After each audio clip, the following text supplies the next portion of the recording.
Hello and welcome to the Gooner Talk, back again with you guys for another episode of our Arsenal preview series. Apologies for the slight lateness, not only late in terms of this show specifically, but also obviously there was no show at 8 a.m. So technically I'm kind of 10 hours late. So I can only apologise for that. But I was at Mikel Arteta's press conference this morning. So I'm hoping that you can forgive me because it was, of course, an unavoidable appointment that I was attending to this morning. The chat box comments have been brilliant. Robin says, when Tom is in the room, your timetable's in trouble. Fantastic. Amira says, Tom should just start the stream and put on some elevator music while we wait. If there's any music that's going to be played here, it's going to be drum and bass, and you know that. Anyway, let's bring in our fantastic guests. Of course, we have our guests on our preview shows from the Discord server. First of all, joining us is Pablo. Pablo, how you doing, mate? You good, you well? Hey guys, how's it going? Yeah, doing well, Tom. Thank you. Doing well. Looking forward to tomorrow. Can't You're wait. looking healthier than you were last time you were on the show. Yeah, my voice is still not fully back, but yeah, getting there. Thank you. Getting there. Absolutely. No, good to have you on the show, my friend. Also joined by Garrett. How you doing, Garrett? You good, you well? Yeah, I'm good, Tom. Thanks for having me on. I've been on a few times recently, so I'm making a bit of a habit of it now. He's a keen bean, is what he is. He's a keen bean. He's enjoying himself. Not only that, speaking of keen beans, making back-to-back appearances as well. It's James. How you doing, James? You good, you well? You're muted. Sorry. There you Not go. only am I the reason that we're late, I've started off muted. So I apologize to the chat. That's all me. But I will say I'm doing well. It's all him. It's all my fault. No, it's fine. Things happen, mate. Things happen. I'd be lying if I said I was never late to anything in my life ever. I'm late a silly amount. So there you go. I'll tell you what, it was ridiculous this morning. So the press conference was at 9:30. And so I set my alarm at 7, as I usually do, because I usually have to get there about 45 minutes-ish to an hour before it starts. And it usually takes about an hour to drive to the training ground. I woke up at 6:30, checked Google Maps, and it was already saying it was 2 hours at 6:30 to get to London Colney. So I panicked and got dressed and ready and left around 7, and it took me till 9 to get there. I was fortunate I checked the maps when I did, because I might never have got there. But yes, so there you go. Let's get on to talk about Everton, because Pablo, this is obviously a team where away from home, dreadful record, and that was evidenced again earlier, well, this month actually, at the start of February. We've had a very interesting month where we've dropped points and then recovered our form, of course. But at home against Everton, we couldn't really have a better record against a team. We're very, very good playing at home against Everton. How do you kind of see this one happening, and how are you feeling ahead of it? I'm feeling confident, even though we lost to them a month ago. Terrible result. By the way, away from home. I don't know what it is that they've got on us. It's just one of them bogey teams, as they call it. It used to be Bolton before, and like there's been many teams throughout the histories, but I think now is Everton's turn for us to not be able to win at Goodison. But yeah, I mean, to be honest, I'll be dead honest with you. Home record against them is superb. If you go on form as well, we're a much better team in a much better form. There is no reason why we should be worried, but let's hope that it doesn't go against what I'm saying right now. Yeah, fingers crossed it doesn't. Garrett, Everton, as we know, are a team that can cause us problems. They have done away from home, but as I mentioned to Pablo, at home we've had some very good performances. At the end of last season, I know it was a nothing game, and Everton themselves had already stayed up by that point, but we battered them that day. Are you expecting a similar kind of outcome, or do you think it's going to be far tougher than that? Yeah, I definitely don't think it will be like the game at the last season. I mean, yeah, that was. I mean, I think they were already on their holidays at that point. They'd stayed up, so the season was done for them. Hungover by that point. I wouldn't be surprised. But no, tomorrow's game, I think, will definitely pose different challenges. I mean, we saw when we were at Goodison, their midfield versus ours on that day was just a mismatch, really. I mean, they were getting physical with us and we couldn't hack it. So yeah, we need to be better. I think mainly in the midfield, and I think when you see my team later on, I think that kind of reflects it. I think we do definitely need Partey just to bring that bit of physicality in there. And I expect Arteta to start Partey as well, to be honest, to just cheer up that midfield. Partey did start the game away from home. But in fairness, when he came off, that's when we conceded. So you could argue, I suppose, that that influence was lost. But Jorginho's been fantastic. We'll talk a bit about the team shortly. James, Everton, again, just to kind of get your thoughts on how you're feeling ahead of the game, and I remind you to unmute yourself. There it is. He saw it. He was on it. He was ready. I was ready. But one of the key things missing from them is Dominic Calvert-Lewin. Supposedly, he won't be ready. Again, another player with significant and persistent injury problems, not available at key times during the season for their side. How much of a loss do you think that will be to them tomorrow? I don't want to think about them having lost players as the key for us to win, because I think the key for us to win is we just played our game, and they shouldn't be able to stay with us. So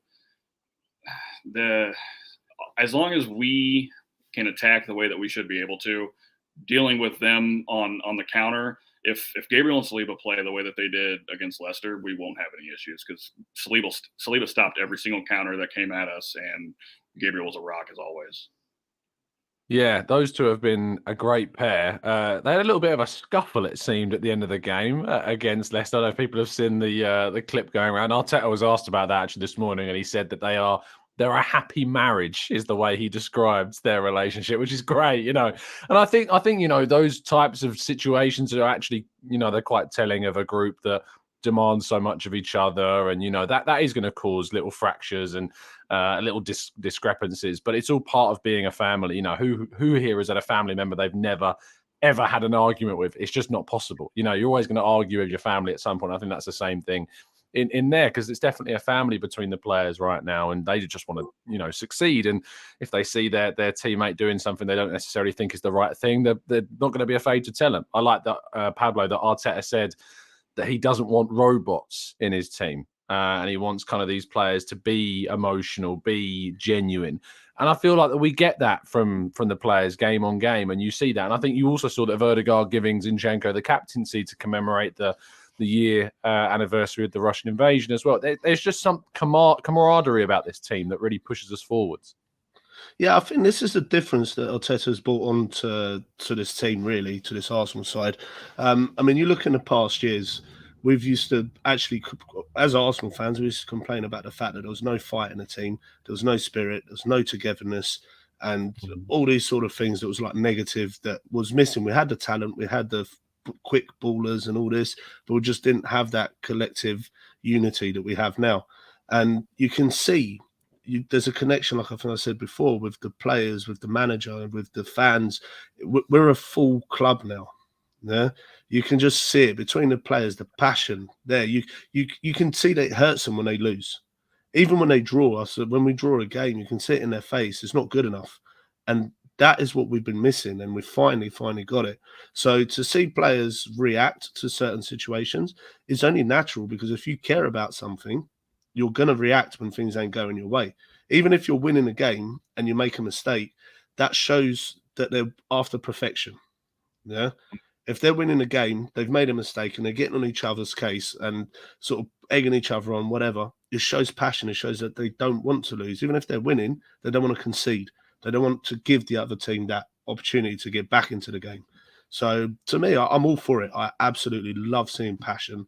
I love seeing this new Arsenal team, the togetherness, and yeah, it's been long overdue. Yeah, absolutely. Really long overdue. It's interesting as well, Garrett, like when you look at Chelsea at the moment and you see obviously the manager that they've got, Graham Potter. There's been a few things that, and I bring it up because obviously it was brought up in the press conference this morning, because Graham Potter mentioned that he suggested watching Arsenal's All or Nothing documentary around the idea that Arteta, was on the verge of being sacked. And now look, and then I saw a tweet from Charles Watts, which I thought was very well pointed out, is that this was Arteta's first job in management. Potter's been to 2 other Premier League sides. He's managed in Europe with Ostersunds. I think this is his 4th job overall. It's a very different scenario. But do you look at Arsenal and Chelsea now as 2 teams, and when you look at the way in which we might approach tomorrow's game with a team coming to the Emirates now fearing us, and you look at Chelsea, and they're a team that I think teams like Everton will go to thinking, we can actually get something from these guys. How do you look at the different dynamic between the 2 clubs and how that's reversed now? Yeah, I don't know. I think the whole Graham Potter thing, you just don't get those luxuries to just use a manager, do you? I mean, we've seen it time and time again. You know, they don't give you time. And as far as teams now thinking they can take the game to Chelsea, Stamford Bridge. I mean, we obviously all love to see it as Arsenal fans. It's great to see the roles reversed for us. You know, people are now coming to the Emirates thinking, you know, this game isn't going to be open. We have to sit back and I suppose look to, you know, capitalize on the errors they make. And really, we shouldn't. I don't think we will make too many errors tomorrow. Especially last time we played them, I think the loss was bad loss, bad performance all around. To be fair, I don't think it just wasn't coming together in any part of the pitch. I mean, the final third, the midfield, as I already said, was terrible. And then the defense just, you know, that corner was painful to watch, but it happened, you know. So I don't know. I think it's very different, but I think Graham Potter, he's clutching at straws. I think bringing Arteta into this really, because it's just not the same circumstances whatsoever. No, I agree with you. I just think that he's using anything he can at the moment to try and look positively on what they're doing. Every time he's interviewed after the game, it's kind of a strange interview process, and I say that, but it's also quite familiar because I remember Arteta speaking after games that we dropped points in, saying kind of look at the things that we've done positively. That's the only way you can, you know, look to. And I think that we've now seen all of the things that Arteta talked about when we were struggling, the unity, the progression, the togetherness, the responses, all of those things. I think we now see that completely turned around from the points where we were struggling, and you could see what Arteta was trying to get at this entire time. And it's had to take, you know, moving out some bad parts of the machine and bringing in some much better ones, some more experienced, some younger and more efficient to make the machine work at the best it can. But I think there are differences between ourselves and Chelsea. But I think when you look at tomorrow's game, we're going to see, hopefully, James, you know, the way in which we've approached all of the games this season, which is with, you know, we don't necessarily think about the opponent too much. We focus on how we play our game, what we need to do, what we can do to emphasize the best part of ourselves. But that's also led, I think, Mikel Arteta to be reluctant to change too much about the starting 11. But with this being a midweek game, do you think that he needs to be a little bit more open to rotation? I think he does, and if not today, then at the very least he needs to at the weekend against Bournemouth. I think they're obviously both games that we need to win and obviously should, but with this one, I think he'll be out for a bit of revenge. Now in the starting lineups, I have a little bit of a rotation, but I think that they're not really anything big that's going to really change the system or anything like that. But especially against Bournemouth, now if we go in and we batter them in this game and then come up to Bournemouth at the weekend, then by all means rotate the squad a little bit more, give players that need a rest. Yeah, absolutely. Speaking of rotation, I suppose we should have a look at our teams that we've gone for. Pablo, I think we start with you, mate. Talk us through your selection, obviously for the benefit of those listening on audio, and any explanation as to why. Yeah, sure. I mean, obviously we've gone with Ramsdale in goal, White, Saliba, Gabriel, and my change there is Tini. I actually feel sorry for Kieran Tini at the moment. He was probably like, I remember last season, everyone's like saying, best left back in the league and all this sort of stuff. Like we was ranting and raving about him. And I know Shevchenko's come in and he is probably a step above Tini. But the way say Tomiyasu will come in instead of Tini, somebody else will come in instead of Tini. Something, I don't know what has happened in the background, whether he might even, I don't know, I've even thought about maybe he's carrying an injury or something that we don't know about, or something psychological, because you can't drop off from being so good last season to possibly being like third or fourth choice left back in the league. And there's been in our team, and there's been so many occasions where, although Shevchenko does the job very, very well,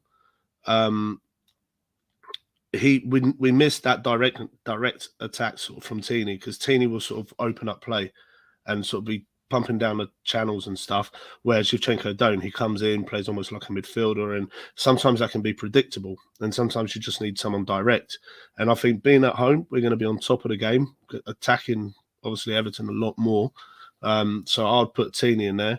Partey, if he's fit, he starts for me. There's no discussions. I know some people are, Jorginho's played well. Jorginho's job was to come here and do exactly what he's done right now, and that is to replace, to cover for Partey when Partey can't play. So to me, Partey's fit, he comes back in. Xhaka, Odegaard, usual. And I'll go with the same attacking three that we went last at the weekend. So Martinelli, Trossard, and Trossard. You've had a right nightmare Sorry. with these pronunciations. Sorry. And Saka. I'll go back to bed, man. And we've had Shevchenko, we've had Pini, we've had... I don't know what is wrong with me. I'm so tired. But yeah, you guys know what I mean. Pablo costing me my monetization with Trossard there. There you go. Brilliant. And then you got my Trossard as my star man. I think he'll get his goal. For sure. Yeah, no, lovely stuff. Garrett, I don't think you got any pressure now with your pronunciations at all here, but talk us through your team, mate. Yeah, it's very similar to Pablo's team. So we got Ramsdale, White, Saliba, but I've kept Zinchenko in. And then midfield, we've gone for Partey, Xhaka, Odegaard, and then the front three from the weekend. So Martinelli, Trossard, and Saka. Yeah, I think Partey, as Pablo said, if he's fit, play him. And then Zinchenko, yeah, I kind of thought about this one as well, kind of what Pablo, the directness of Tierney. And I wasn't really sure, but in the end, I decided just to stick with Zinchenko. And to be honest, I think Arteta will stick with Zinchenko as well. It's I suppose there's two ways of looking at it now. Do you want that potential directness, him butting down, pulling the defender out, or do you want, Zinchenko doing it a little bit differently, maybe pulling someone out in midfield from more midfield? I don't know. I think Arteta kind of prefers that rather than, bombing down this line and lumping a ball in. Because to be honest, I don't think we've that much height and any particularly great headers in the, like Martinelli, Trossard, or Saka. I wouldn't say they're, expert headers of the ball. Maybe that's a bit harsh, but look, I think it's fair, reasonably fair anyway.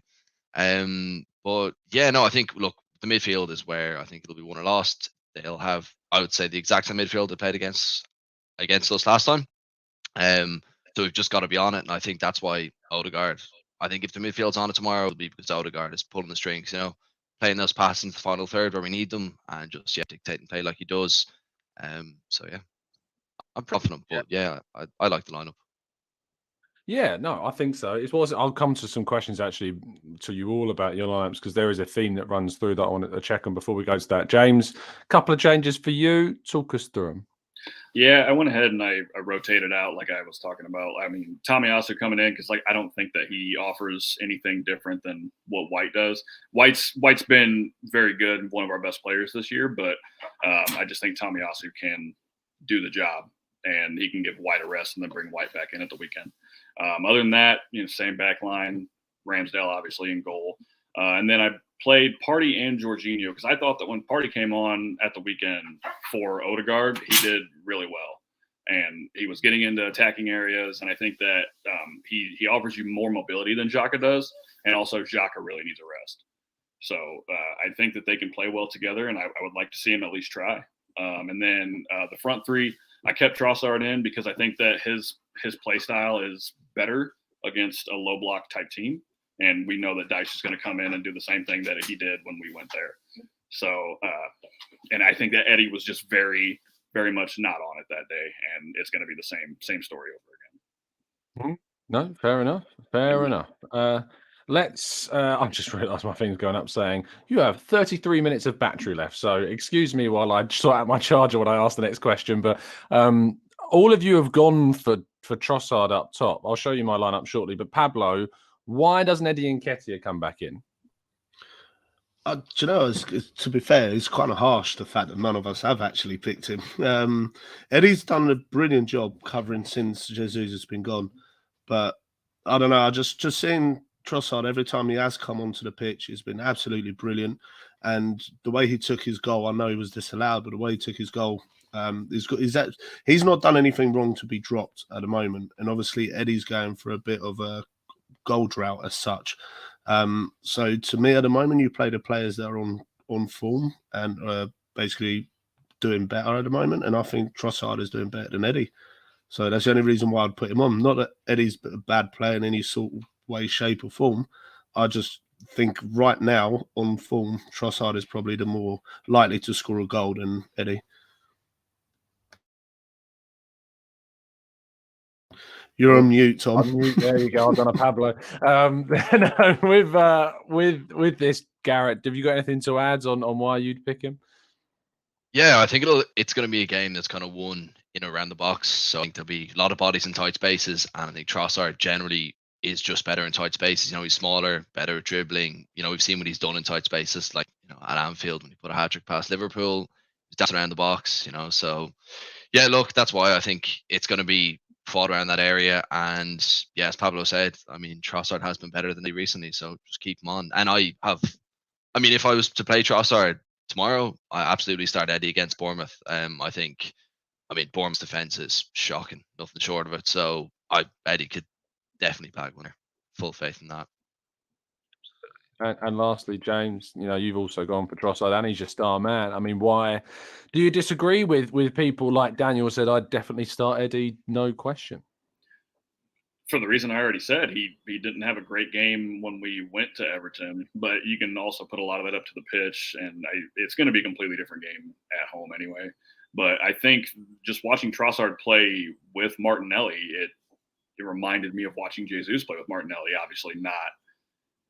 He's not as athletic as Jesus, in my opinion, but he is a very technical player on the ball. And he and Martinelli together, I think they just worked really well. So seeing Martinelli come back to form is really like one of my favorite things to see so far this season, because I love Martinelli as a player. Stuff. Yeah, for me, I went for Trossard as well.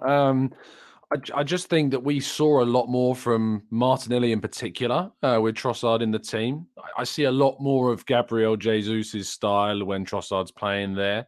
I think that the collaborativeness of Trossard and the working tight spaces, it leans more on the success we had at the start of the season with Jesus. He's not Jesus. I'm not trying to say that he is. I just think the similarities are more so there with him than there are with Nketiah.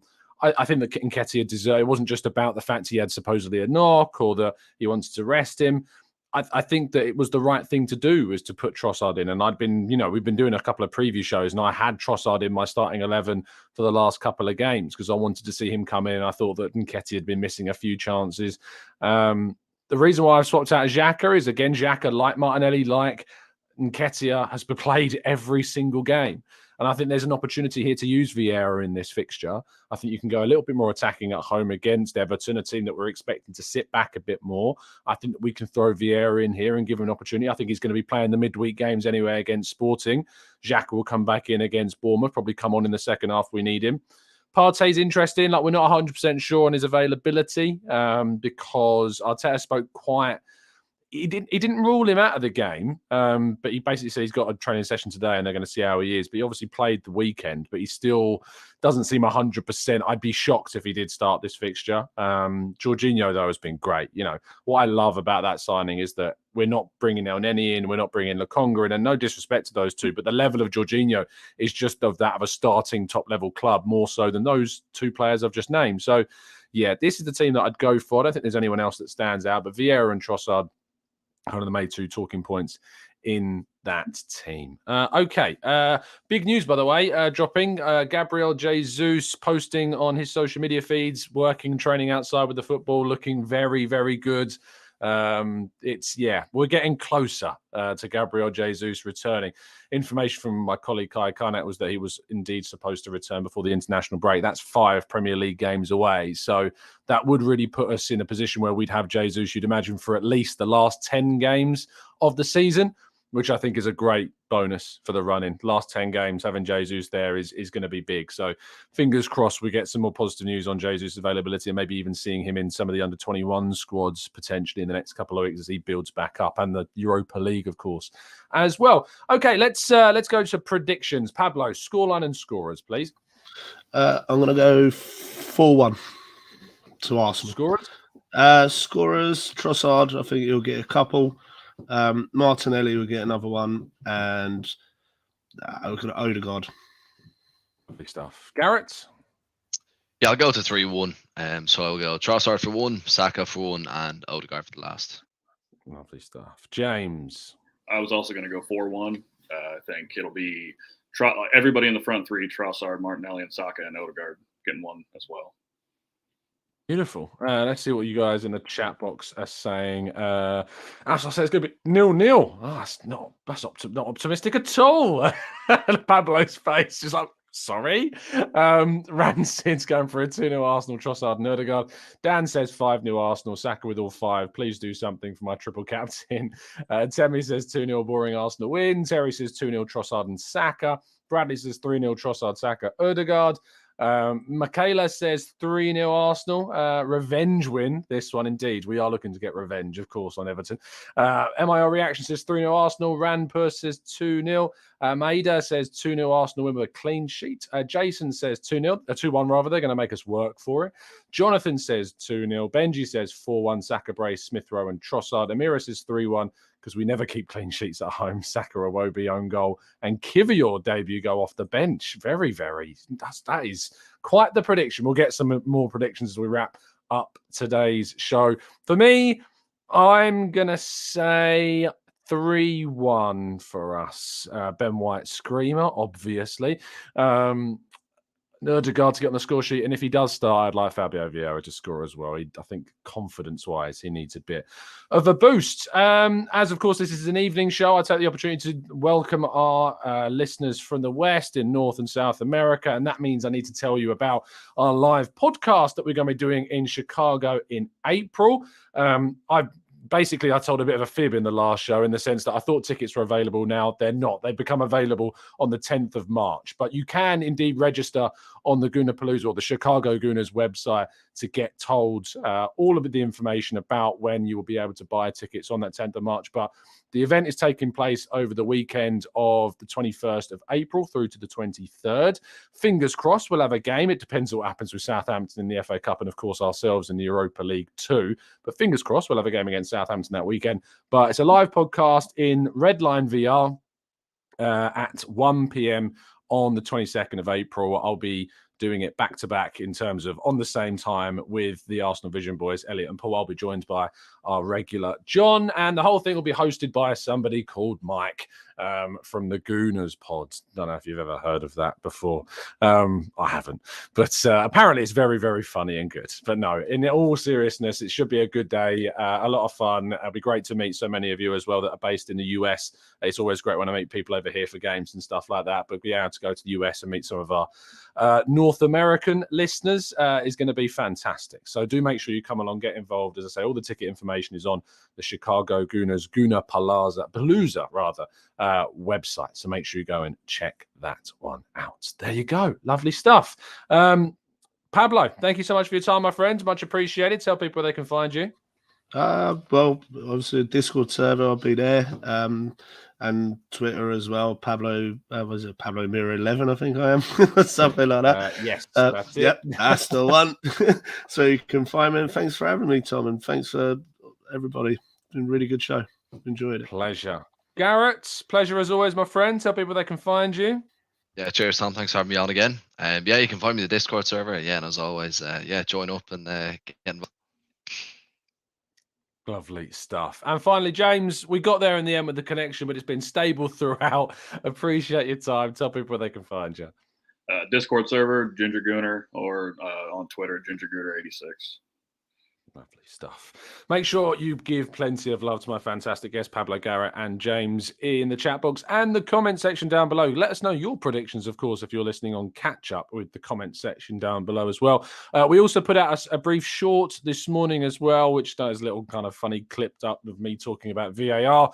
If you want to go and give that a watch as well. And if you want to watch back Mikel Arteta's press conference and listen to the questions that we got through to the Arsenal manager, you can go and do that on the Arsenal Way as well. You can read my piece on it as well on football.london, so make sure you go and check out all the stuff over there. Thank you so much for listening. Drop a like on the video. I'll be back with the usual service resumed 8 a.m. tomorrow morning, catching up on all the latest news of the last 24 to 48 hours, plus the usual Q&A session too.